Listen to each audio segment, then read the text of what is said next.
Oséias 4:6. Amém.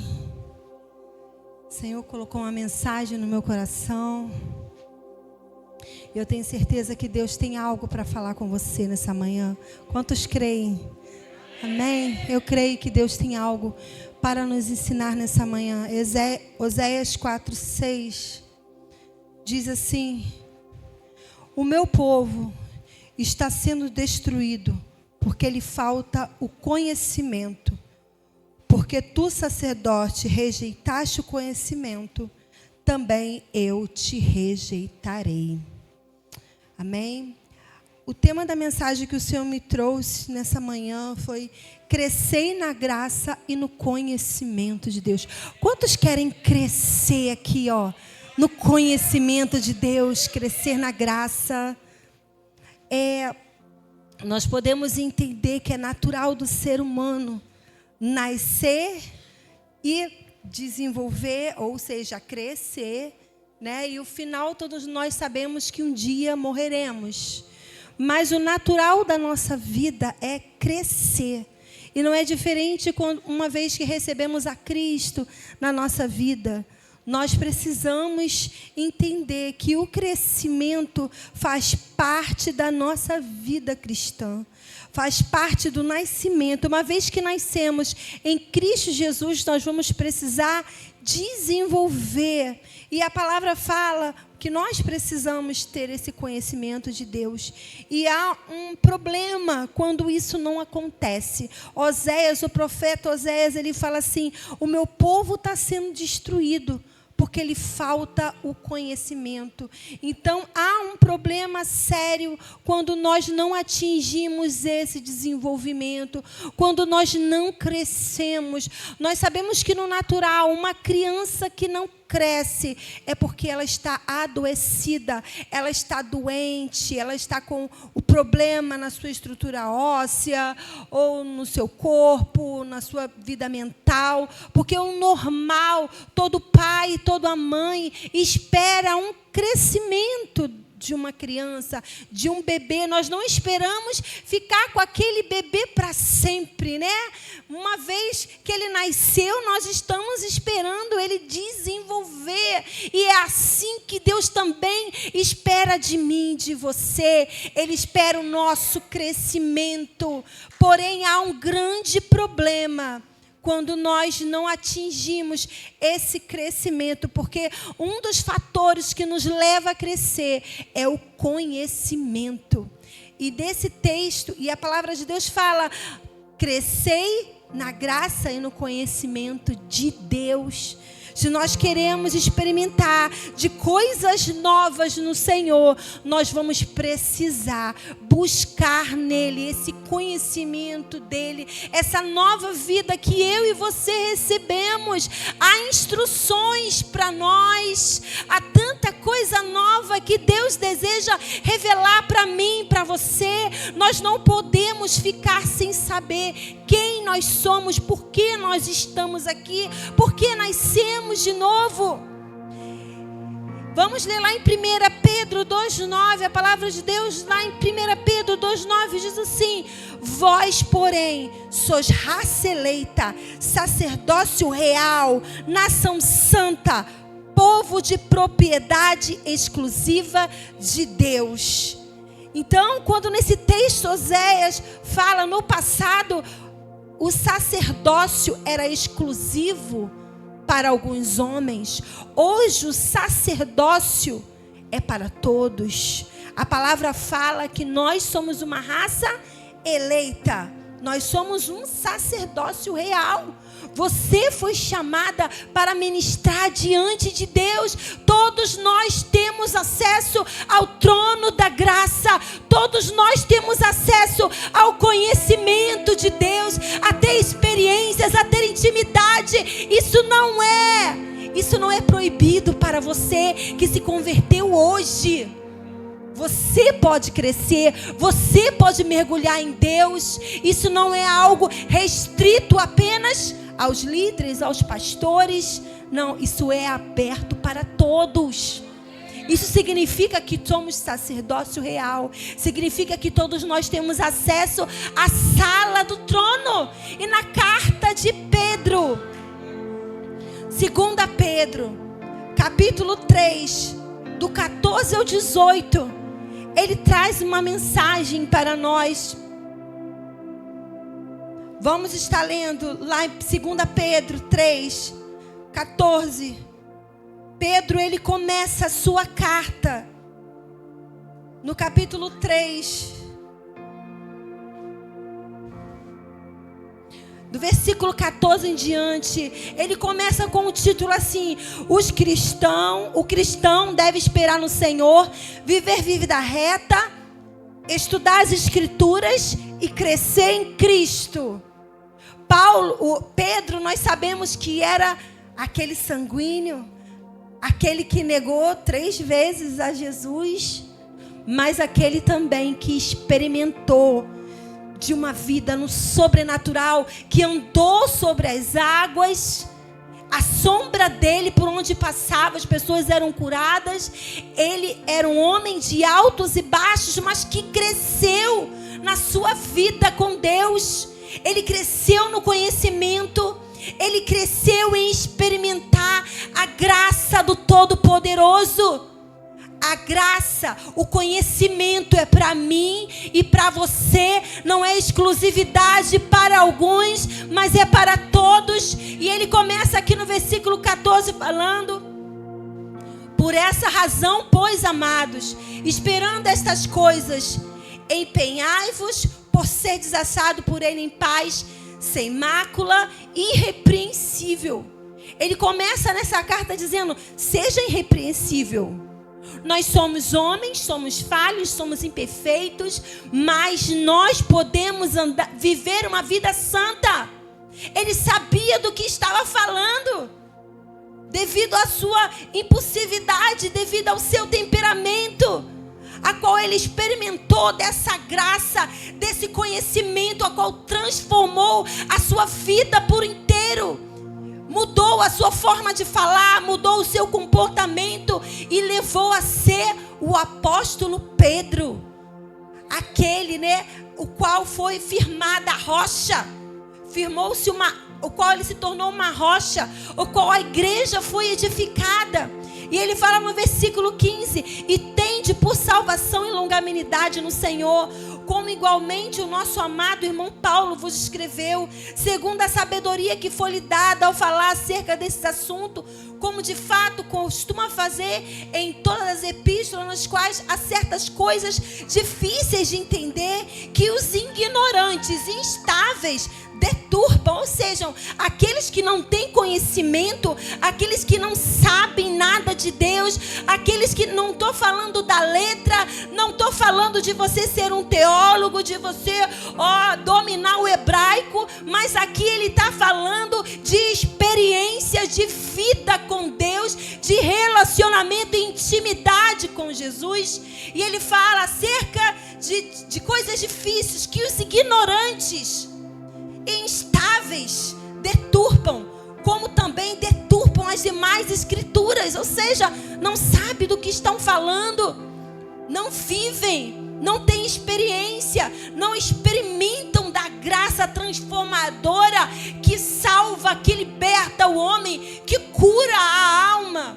E ele fala: para a própria destruição deles, eles não sabem, e por isso mesmo acaba se destruindo. O que Oséias falou: o meu povo está sendo destruído porque falta o conhecimento. É o meu povo, mas não conhecem a mim, estão longe de mim, não estão conhecendo os meus princípios, e por isso estão pecando, e por isso estão indo ao largo para o inferno, e por isso estão se afastando das promessas que eu tenho para cumprir sobre eles.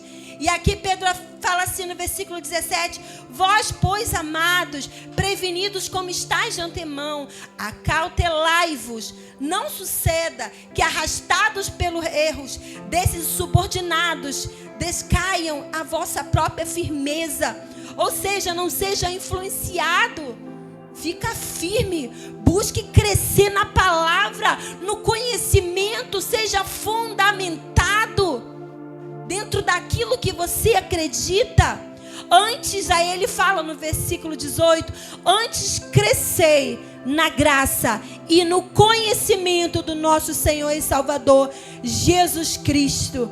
A Ele seja a glória, tanto agora como no dia eterno. Então a palavra para você e para mim hoje é cresça na graça e no conhecimento de Deus, igreja da aliança. O Senhor está nos despertando nesta manhã. Não dá para nós sermos mais ou menos. Não dá para nós sermos Raimundo, crente Raimundo, pé na igreja e pé no mundo. Não dá para ser um crente, um cristão, 6 horas. 6 horas por mim, 6 horas por mim. Não dá. Estamos chegando em tempos onde as coisas estão estreitando. Aquele que nos juntava a espalhar. É o que a palavra nos ensina. Precisamos ser firmes naquilo que acreditamos, firmes e fundamentados na palavra da verdade, no conhecimento de Deus, porque estamos vivendo dias difíceis, últimos dias estamos vivendo, né? Se nós formos ouvir as notícias, são tantas as notícias que nós ouvimos: terremotos, destruição, morte, injustiças, violência. Os noticiários estão aí. Nós estamos vendo tantas coisas acontecerem.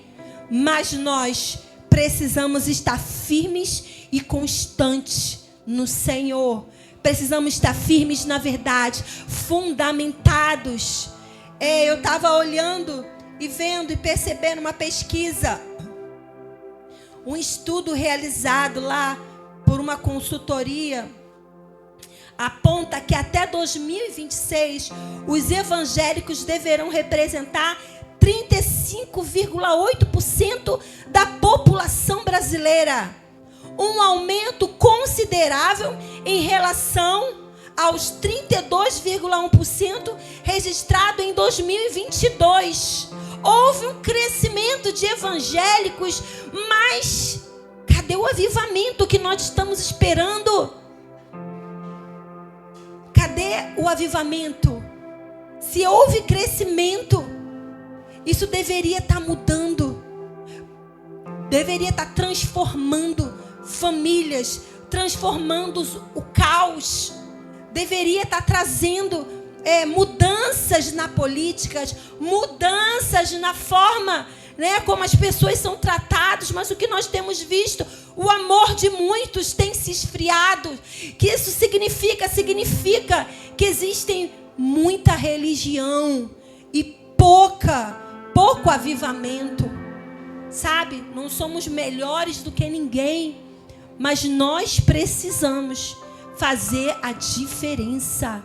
Você precisa fazer a diferença.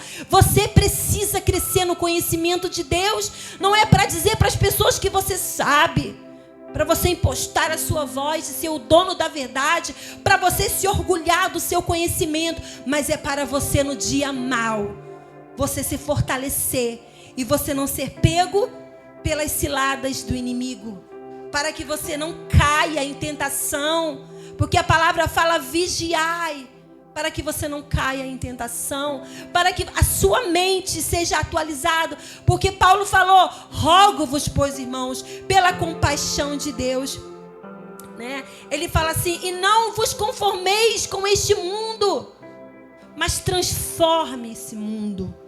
Você é um agente de transformação por causa da sua mente, que é atualizada segundo a palavra de Deus. E à medida que nós recebemos desse conhecimento, das escrituras, dessa vida de Deus, nós somos agentes de transformação. Seja na nossa escola, seja dentro da nossa casa, na nossa família, seja aonde estivermos, seremos agentes de transformação, porque a palavra fala: não vos conforme com este mundo, não se amolde a este mundo, mas transforme pela renovação da vossa mente. Para quê? Venhamos a experimentar a boa, a perfeita, agradável vontade do nosso Deus.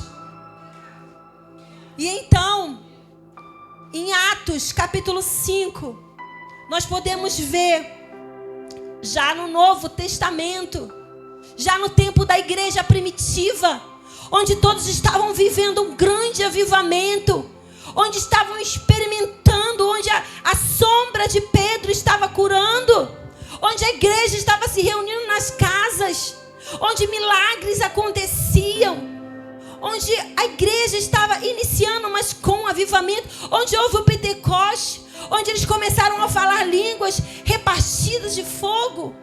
Mas ali em Atos 5, nós podemos ver o juízo de Deus para aqueles que violam princípios. Nosso Deus é amor, mas Ele é fogo consumidor. Por isso que Pedro fala, seja irrepreensível. Busque o meu conhecimento. Busque a revelação do conhecimento de Deus. Porque muitas vezes estamos sendo destruídos porque nos falta o conhecimento. Nos falta a revelação de Deus. Nos falta entendimento. E estamos sendo enganados. Estamos sendo levados por vãs doutrinas. Vãs doutrinas, eu falo costumes de homens. Religiosidades, tradições. Não é isso que Deus tem para mim e para você. Deus tem verdade. Deus tem avivamento. Deus tem a palavra que liberta. Ele tem transformação. Ele tem vida eterna e salvação para cada um de nós. Em Atos 5, vamos ler lá. Aconteceu um episódio que você já conhece e que causou temor na igreja primitiva. Fala sobre Ananias e Safira. Isso trouxe grande temor. Vamos ler o versículo 10, que diz assim: no mesmo instante caiu ela aos pés de Pedro e expirou. Entrando os moços, acharam-na morta e levando-a sepultaram junto do marido. E sobreveio grande temor a toda a igreja e a todos quanto ouviram a notícia desses acontecimentos. Deus, Ele é amor, mas Ele é fogo consumidor. Então algo aconteceu no meio da congregação, no meio de todo aquele avivamento. E esse casal aqui, instruído por Satanás, mentiram ao Espírito Santo e fizeram algo indevido. E o que aconteceu? Eles morreram. Eles morreram ali, né? A palavra fala, eles caíram diante dos apóstolos, eles expiraram. E depois, juntamente a sua esposa, e foram sepultados. E o versículo 11 fala: sobreveio grande temor a toda igreja. Nós não precisamos esperar vir o juízo de Deus para termos temor ao Senhor. Se nós lermos a palavra de Deus e buscarmos o conhecimento e a revelação das Escrituras, vai cair o temor no nosso coração. Nós vamos ter temor. Nós vamos chorar em lágrimas. Vamos nos arrepender. Vamos mudar. Vamos buscar. Mas, pastora, nós somos pessoas falíveis? Somos. E Paulo falou, seja irrepreensível. Ele fala, sejamos irrepreensíveis. Isso significa que é uma ordem para mim e para você. Nós precisamos ter um andar correto. Nós precisamos ter uma vida reta em tudo que nós fazemos. Nossa vida precisa ser sem manchas. Pedro falou, sem mácula. Eu aprendi com o meu pastor que existe marcas e existe manchas. Será que você tem manchas na sua vida? Quando eu mancho uma roupa na minha casa é terrível. Ainda mais com a blusa nova do meu marido, meu Deus. Misericórdia, Jesus. Cai um temor no meu coração muito grande. Ai, meu Deus. Uma vez, uma blusa que ele gostava. Ai, meu Deus, como é que eu vou falar para esse homem? Temor. Uma vez. Eu vou contar de uma vez, né, gente? 23 anos de casado, né? Muitos episódios, né? Então, uma certa vez, Gente, aquela blusa era uma blusa quadriculada, né? Que ele ama. Gente, eu não sei como que aconteceu que aquela blusa manchou. Gente, meu marido ficou uma fera. Caiu um temor no meu coração muito grande, né? Quando ele viu, ai, meu Deus do céu, tá de esconder aquela blusa para ele não ver. Mas eu tive que falar para ele: poxa, Cristiane, justamente essa é minha blusa nova. Falei: amor, desculpa. Perdoa, amor. Poxa, Cristiane, eu tentei tirar, mas não consegui, amor. Ele: poxa, Cristiane, minha blusa nova. Eu falei: amor, eu prometo que eu vou ter mais cuidado. Isso não vai acontecer de novo. Mas aconteceram, né? E aí teve que me perdoar. E aí teve que me perdoar 70 vezes 7. Porque a Bíblia nos ensina. A gente tem que se arrepender e ele tem que perdoar, né? Então ali, poxa, gente, que coisa chata. Mas aí eu comecei a ter mais cuidado, né? Mais cuidado. Temor. Gente, o que eu quero dizer com isso? Na nossa vida não pode ter manchas.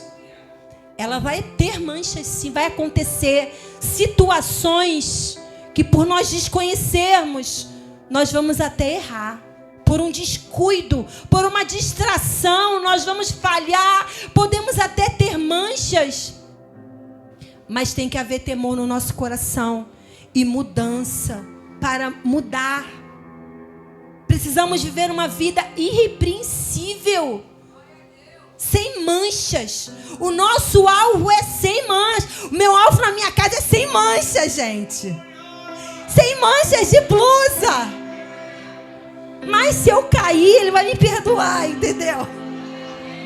Se eu falhar, ele me perdoa. Se nós cairmos, Deus nos perdoa. Mas será uma distração, descuido, não é algo proposital. Ai, eu vou manchar essa blusa que eu tô com raiva dele. Não, eu vou ter todo o cuidado. Vou agora, né, separar as cores, fazer de tudo para que aquilo não aconteça. De tudo. Mas se acontecer, ai meu Deus, aconteceu. É assim a nossa vida com Deus. Se aconteceu, poxa, aconteceu. Eu não queria, mas aconteceu. Eu fiz de tudo, mas aconteceu. Então, eu tenho um advogado. Eu tenho a graça. Cresça na graça de Deus. Eu tenho a graça do Senhor, sim. Que Ele pode me transformar, me mudar, me restaurar. Sabe, Ele pode mudar a minha vida. Ele pode vir. A graça é um favor imerecido. Meu marido teve graça sobre mim, né? Um favor. Ele foi gracioso comigo, né? Não foi mal comigo. A graça de Deus. Nós temos que crescer nessa graça. Sabe? Deus, Ele tem um favor sobre você. Então, mancha é isso e marca. Nós temos que ter marcas. São coisas positivas que nós fazemos. Marcas são experiências. Sabe? Deus, Ele quer que você, na sua trajetória, você tenha marcas com Ele. Experiência. Tem aquela canção que fala: coloque as suas marcas em mim. Sabe? São as experiências quando você passa naquela prova. Mas você é aprovado por Deus. Você foi aprovado. Você não negou a sua fé. Você não desistiu. Você perseverou. Você cresceu, né? Naquele pecado, naquela situação, você avançou. E hoje você tem um testemunho. Você tem uma marca para contar. Uma marca em Deus. Onde as pessoas podem olhar para você e ver Jesus na sua vida. Nós precisamos ser essas pessoas irrepreensíveis. Nossa vida precisa ser correta, sem mancha. Um bom testemunho dentro da nossa casa. Um bom testemunho no nosso trabalho.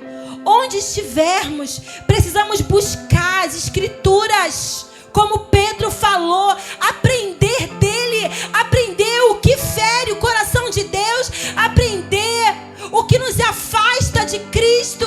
Aprender com Ele. Na intimidade.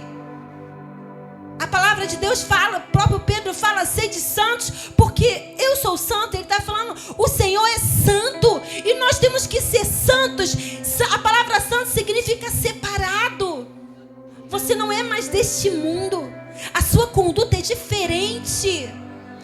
Você não tem mais amizade com o sistema, com os prazeres desse mundo.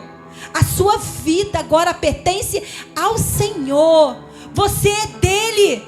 Eu sou do meu amado e meu amado é meu. Há uma aliança, há um casamento, há um relacionamento firme seu com ele.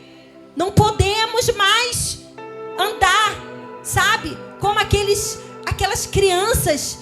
Pedro fala, precisa de leitinho toda hora. Toda hora toma um leitinho, faz caquinha, troca a fraldinha, né? Cadê, ó? O Moisés já foi lá, trocar a caquinha. Não somos mais. Talvez tenham pessoas aqui que se converteram, mas vai crescer no conhecimento, vai crescer na graça. Nós não podemos ser aquele pertepã. Vive criança para sempre. Nada muda, nada transforma. Nós não avançamos nos propósitos que Deus tem para nós. Por essa razão, pois, amados, ele fala assim, busquemos estudar as Escrituras, crescer em conhecer a Deus. Então Pedro, ele fala assim, por essa razão, pois, amados, esperando estas coisas, empenháveis por seres achados por ele em paz, sem máculas irrepreensíveis. Existem coisas que acontecem na nossa vida e nós não entendemos. O reino de Deus não é feito de boas intenções. Ah, mas eu queria agradar, Não é feito de boas intenções. Nós precisamos conhecer Ele, sabe? Precisamos, as boas intenções podem nos custar até a nossa própria vida, física e espiritual. Fazer as coisas, servir a Deus, sabe? Mas sem conhecimento, sem se entregar para Ele, isso pode custar a nossa vida, tanto espiritual como a nossa vida física. Né? Ananias e Safiras morreram, acharam que estava tudo certo, queriam entregar uma propriedade, mas queria fazer dar o seu jeitinho brasileiro. Não, vamos separar esse pedacinho aqui pra gente. E combinou com o marido, mas espera aí, nas coisas de Deus no mundo você pode fazer isso, mas nas coisas de Deus tem que ser de acordo com o que a palavra ensina. Não pode ser mas todo mundo fez lá no mundo, todo mundo fez dessa forma, por que eu não? Você não pode. Você é de Deus. Você tem uma palavra e você precisa estudar essa palavra, conhecer essa palavra, sabe? Para que você não seja destruído. E aqui, outra pessoa, 2 Samuel 6:7. O reino de Deus não se faz apenas com boas intenções. Se nós fazemos com as boas intenções, mas não buscamos crescer na graça e no conhecimento, isso pode custar a sua vida. Pode custar a sua vida física e a sua vida também espiritual. 2 Samuel 6:7. Estendeu Uzá a mão. Peraí, deixa eu procurar aqui. 6 de novo.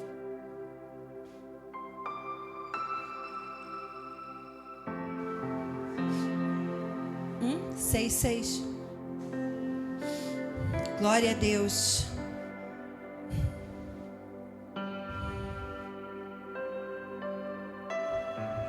Isso, aqui fala assim, versículo 6.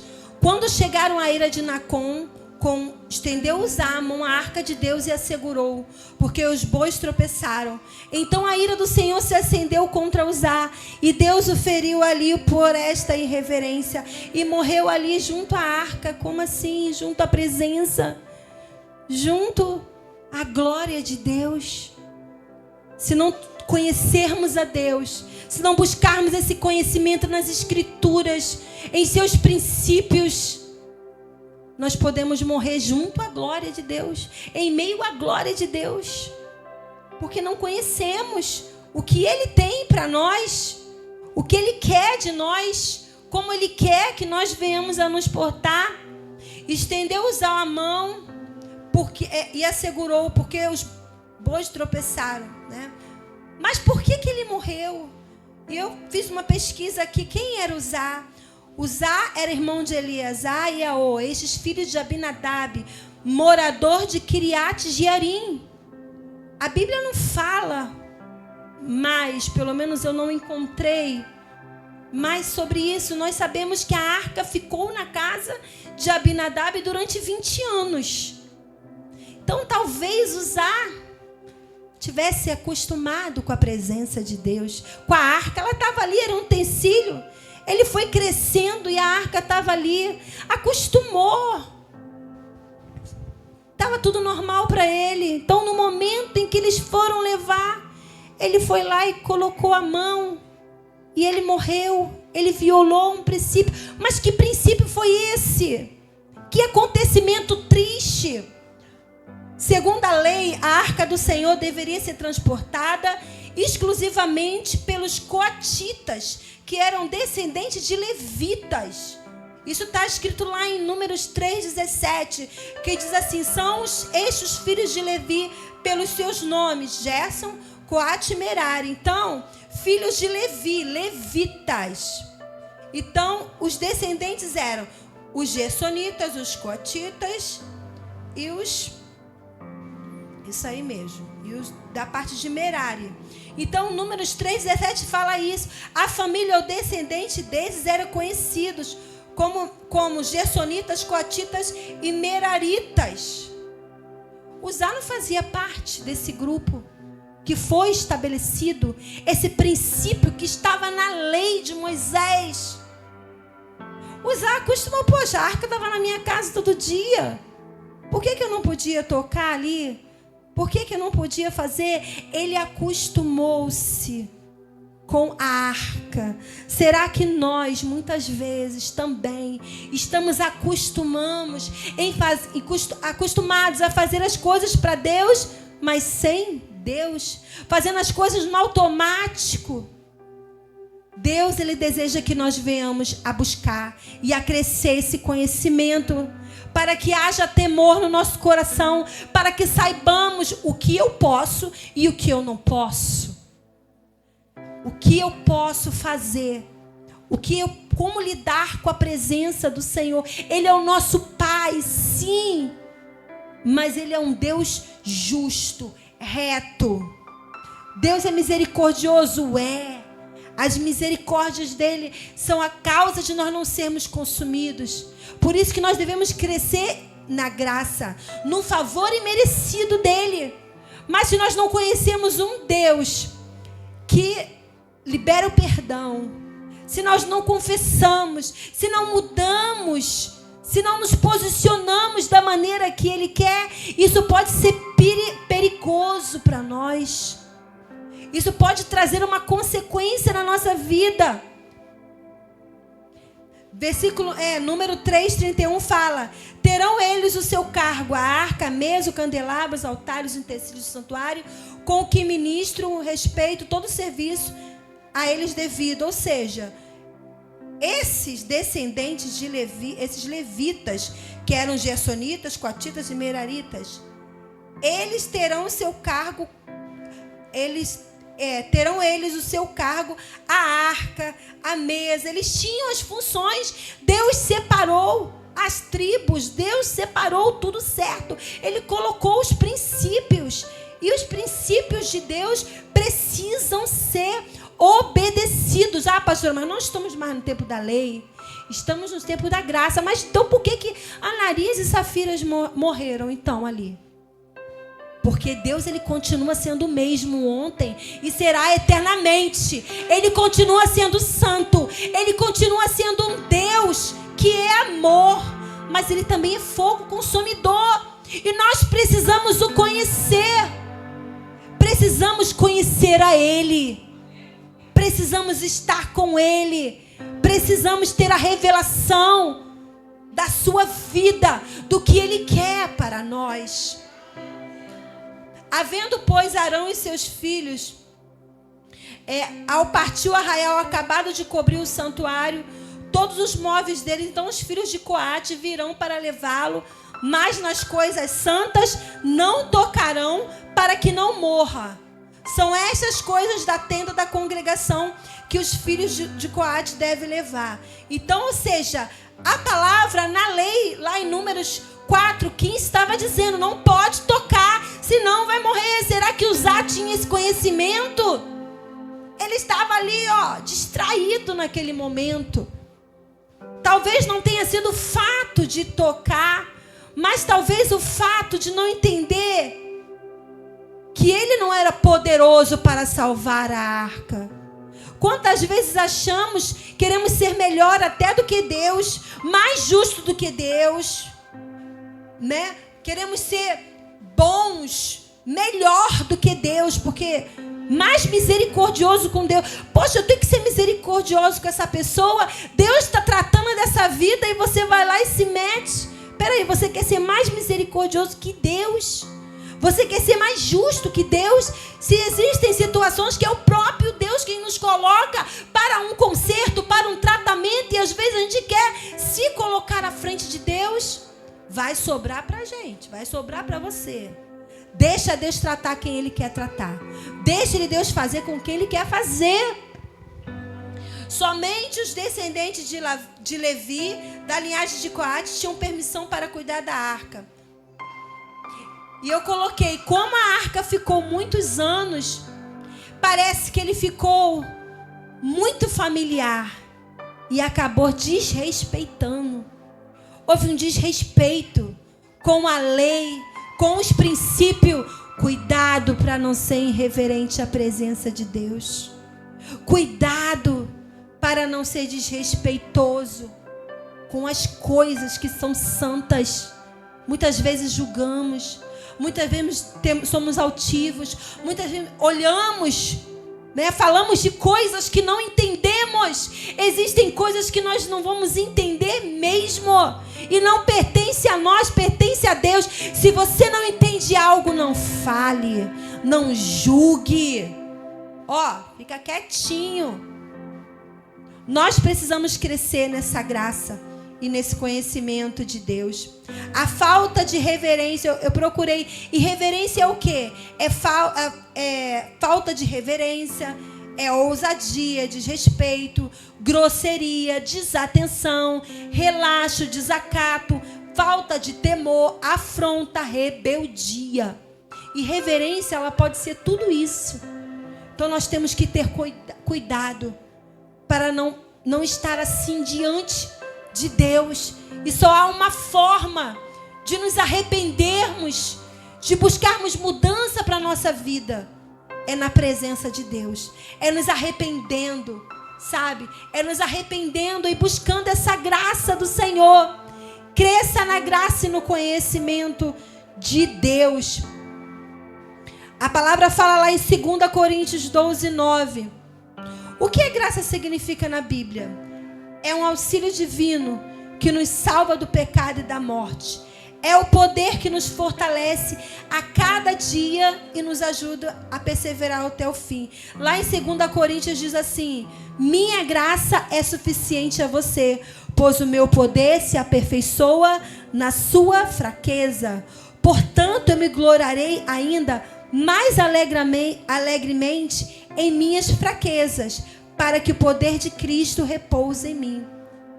Então, a graça de Deus nos aperfeiçoa, sabe? No meio das nossas debilidades, no meio das nossas dificuldades, vamos contar com a graça do Senhor e não vamos dar o nosso jeitinho. E não vamos buscar a nossa forma de resolver as nossas questões. Por que Ananias e Safira morreram? Porque eles deram o jeito deles.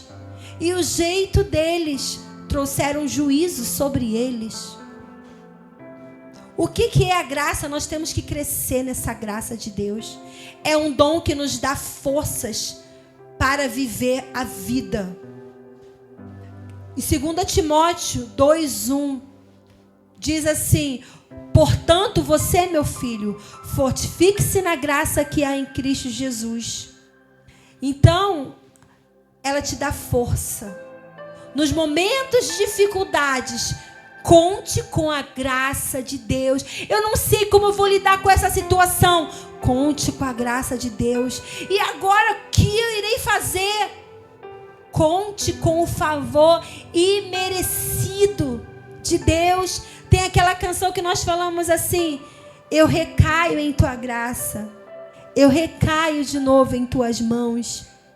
Nós precisamos recair quantas vezes necessário na graça do Senhor, mas que não venhamos a cair em juízo.